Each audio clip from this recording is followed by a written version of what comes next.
اهلا بيكم في فيديو جديد من فيديوهاتنا. فيديو النهارده ابسط فيديو في التاريخ. هو عباره عن ايه؟ ذا. طيب ايه ده؟ بالراحه كده، هو احنا مش قبل كده اخدنا فيديو عن ذا؟ النهارده هنتكلم عنه شويه ناحيه الايه كجرامر وقواعد وكده. طيب اللي هو ايه؟ اللي هو ان انا عايزه اقول لك لو انت حطيت ذا قبل اي صفه في الدنيا كده انت قصدك بالحاجه دي ان انت خليتها تشمل كل الناس. ازاي؟ انا مش فاهم. عندي مثلا adjective اسمها poor، فقير. خلاص. طيب حطيت قبلها ذا، فذا poor.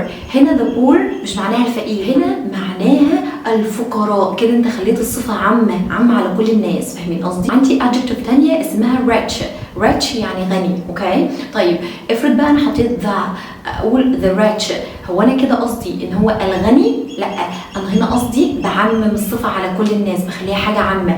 الاغنياء the rich. عندي adjective اسمها disabled.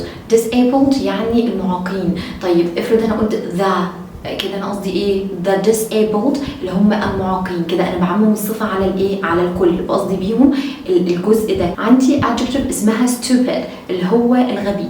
طب افرض انا قلت the stupid، هنا انا قصدي بيها كل الاغبياء مع بعض. اتفقنا؟ يبقى لو انا حطيت قبل adjective the كده انا بعمم الصفه. خلاص.